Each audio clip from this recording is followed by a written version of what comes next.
Movie की शुरुआत होते ही हम एक झूमर को देखते हैं जिसके अंदर एक दीमक है। फिर हम देखते हैं एक कपल को जिनका नाम है अनिकेत और अवनी, जो एक दूसरे के सामने खड़े होकर सुसाइड करने वाले हैं। 3 की गिनती पर दोनों भी ट्रिगर दबा देते हैं, लेकिन अनिकेत का शॉट फायर हो जाता है और अवनी का ब्लैंक होता है। लेकिन ये बस अनिकेत का एक इमेजिनेशन होता है। फिर हम मिलते हैं देविका से, जो कि प्रोफेशन से एक डेंटिस्ट है, और अनिकेत उसी की क्लिनिक में बैठकर ये प्लान कर रहा होता है कि कैसे वो अपनी वाइफ को सुसाइड करने के लिए मजबूर करवा दे। अनिकेत अवनी से छुटकारा पाना चाहता है। वो अपनी मैरिड लाइफ से खुश नहीं है और उनका कोई बच्चा नहीं है। अवनी की दिमागी हालत भी ठीक नहीं है। वो अनिकेत को तलाक नहीं दे रही है, इसलिए अनिकेत उसे रास्ते से हटाना चाहता है। वो अवनी को झूठ बोलकर ये कन्विंस करने की कोशिश करता है कि वो पूरी तरह से बैंकरप्ट हो चुका है। अब उसका घर भी जब्त होने वाला है। अब हमारे पास जीने की कोई वजह नहीं है, इसलिए हम दोनों को सुसाइड कर लेना चाहिए। और अवनी भी उसकी इस बात के लिए तैयार हो जाती है। अब वो देविका के साथ पूरे प्लान की रिहर्सल करता है कि कैसे वो सबसे पहले पुलिस स्टेशन जाकर अपने गन की खोने की कंप्लेंट करवाएगा, फिर वहाँ से ऑफिस जाकर कुछ देर काम करेगा, फिर देविका के क्लिनिक से अपॉइंटमेंट का कॉल आने पर वो क्लिनिक आ जाएगा। क्लिनिक के नीचे वो जेरोक्स वाले से एक बुक प्रिंट करवाएगा ताकि वो स्टोर के सीसीटीवी में आ जाए। फिर क्लिनिक के अंदर डिलीवरी बॉय का कॉस्ट्यूम पहनकर पीछे के दरवाजे से निकलकर वो अपने घर आ जाएगा ताकि वो ये दिखा सके कि वो अवनी की मौत के वक्त क्लिनिक में ही मौजूद था। और वो अवनी से ये कहेगा कि लेनदारों के डर की वजह से उसे डिलीवरी बॉय का भेष बदलकर आना पड़ा। फिर वो दोनों भी अपना अपना सुसाइड नोट लिखेंगे और वो अवनी को असली गन देगा, जबकि खुद फेक गन लेकर 3 की गिनती पर ट्रिगर दबा देगा। फिर वापस पीछे के दरवाजे से निकलकर क्लिनिक आ जाएगा। जब दोपहर को काम करने वाली बाई आएगी, जिसके पास भी घर की चाबी है, वो अवनी की बॉडी को देख लेगी और पुलिस उसे सुसाइड डिक्लेयर करके केस को क्लोज कर देगी। और ये लोग ये सेलिब्रेट करते हैं कि कैसे ये एक परफेक्ट मर्डर होगा, जिसे सुसाइड दिखाकर वो लोग बच जाएंगे। अब वो अपने घर आ जाता है और अवनी को ढूंढने लगता है। अवनी एक बेड के नीचे एक दीमक से बात कर रही होती है। वो अपने खाली वक्त में दीमक पर रिसर्च कर रही होती है और कहती है कि दीमक अब इविल हो गए हैं। अब वो लकड़ी के साथ साथ प्लास्टिक भी खाते हैं। ये कहकर वो दीमक को एक छोटी सी डिब्बी में बंद कर देती है।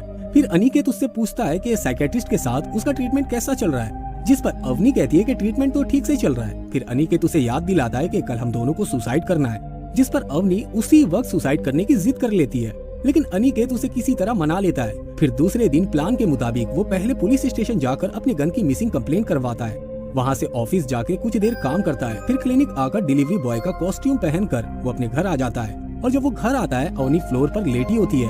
अनिकेत को लगता है कि वो दवाई के असर में सोई हुई है और वो अवनी के हाथ में गन रखकर उसकी उंगली से ट्रिगर दबा देता है और अवनी का पहले से लिखा सुसाइड नोट उसके पास रख देता है। तभी अवनी के फोन पर उसके डॉक्टर का फोन आता है, जिसका नाम है अंशुमन।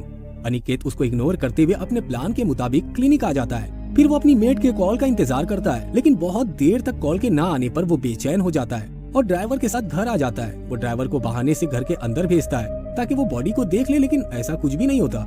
जब अनिकेत घर के अंदर आता है तो वो जगह जहाँ उसने गोली मारी थी वो बिल्कुल खाली होती है। उसे समझ में नहीं आता कि यहाँ क्या हो रहा है। वो ड्राइवर को घर भेजकर देविका को फौरन वहाँ बुला लेता है। दोनों को कुछ भी समझ में नहीं आता कि आखिर वहाँ चल क्या रहा है। तभी अनिकेत को डस्टबिन में प्रेगनेंसी किट मिलती है जो पॉजिटिव होती है और उसी वक्त उसके फोन पर उसकी बीवी का कॉल आता है। ये देखकर तो वो डर जाता है। वो डरते डरते कॉल को उठाता है और फोन की दूसरी तरफ एक आदमी की आवाज आती है जो कहता है, मैं एक एड्रेस भेज रहा हूँ, तुम जल्द से जल्द वहाँ पर आ जाओ। अनिकेत पूछता है कि तुम कौन हो, जिस पर वो आदमी कहता है कि तुम अच्छी तरह जानते हो कि मैं किस बारे में बात कर रहा हूँ। बिना देर किए इस एड्रेस पर आ जाओ। जब वो दोनों उस एड्रेस पर पहुँचते हैं तो उनको पता चलता है कि वो आदमी कोई और नहीं बल्कि अवनी का डॉक्टर है। डॉक्टर उन्हें अवनी की बॉडी दिखाता है और कहता है कि कैसे ट्रीटमेंट के दौरान वो और अवनी एक दूसरे के करीब आ गए और अवनी प्रेग्नेंट हो गई, लेकिन वो ये बच्चा नहीं चाहता था, इसलिए उसने अवनी को दवाई का ओवरडोज देकर मार दिया। वो आगे बताता है कि जब वो बाथरूम में था तभी अनिकेत वहाँ आकर मरी हुई अवनी को गोली मार देता है और अब ये एक कॉम्प्लिकेटेड सिचुएशन बन गई है क्योंकि अवनी प्रेग्नेंट थी। अगर पोस्टमार्टम में उसके बच्चे का डीएनए डॉक्टर से मैच हुआ तो सीधा शक उसी पर आएगा, इसलिए वो अवनी की बॉडी को घर पर ले आता है। दरअसल डॉक्टर ये दिखाना चाहता था कि अवनी मेंटली अनस्टेबल है। उसने दवाई का ओवरडोज लेकर खुद को ही मार दिया है और ये एक सुसाइड है, मगर सर पर गोली लगने की वजह से पूरे हालात खराब हो गए हैं, जिससे वो फंस सकता है। अब उन तीनों में बहुत देर तक बहस चलती है। फिर वो लोग मिलकर फैसला करते हैं कि अवनी की बॉडी को शहर से दूर ले जाकर गाड़ देंगे।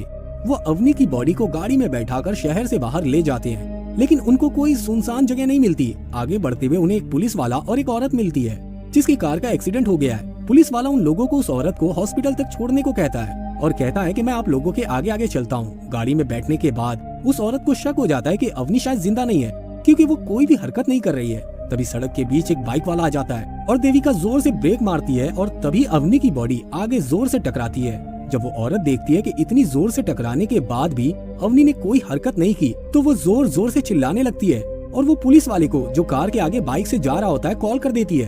तभी अनिकेत मेटल की वाटर बॉटल से उस औरत के सर पर मार देता है जिससे उसकी मौत हो जाती है। तब तक वो पुलिस वाला भी वहाँ पहुँच जाता है और उस औरत को मरा हुआ देखकर उन तीनों को गाड़ी से बाहर आने को कहता है। तभी देविका पैनिक होकर उस पुलिस वाले पर ही गोली चला देती है। अब वो लोग 3 डेड बॉडी लेकर घूम रहे होते हैं क्योंकि सुबह होने वाली होती है। वो लोग फैसला करते हैं कि तीनों डेड बॉडी को हम वापस अनिकेत के घर ले जाते हैं और बाद में उनका क्या करना है सोचेंगे। वो बॉडी को सोफे पर रख देते हैं और खुद सोफे के सामने बैठ जाते हैं। तभी वो झूमर जो हमने मूवी के शुरू में देखा था उन तीनों पर आकर गिर जाता है और वहीं पर उन तीनों की मौत हो जाती है। फिर हम वहाँ कुछ पुलिस वालों को बात करते हुए देखते हैं कि झूमर तो नायलॉन की मजबूत रस्सी से बंधा हुआ था, फिर कैसे गिर गया। उसके बाद हम देखते हैं क्लोजअप शॉट जिसमें बहुत सारी दीमक लगी होती है जो कि प्लास्टिक की रस्सी को खा रही होती है, जिसे कि अवनी ने बताया था कि अब दीमक भी इविल हो गई हैं। वो लकड़ियों के साथ साथ प्लास्टिक भी खा रही है और इसी के साथ ये मूवी यहीं पर खत्म हो जाती है। अगर आपको हमारा ये वीडियो पसंद आया हो तो वीडियो को लाइक करके चैनल को सब्सक्राइब कर दें और हाँ, बेल आइकन के बटन को दबाना ना भूलें। फिर मिलेंगे अगले वीडियो में। जय हिंद।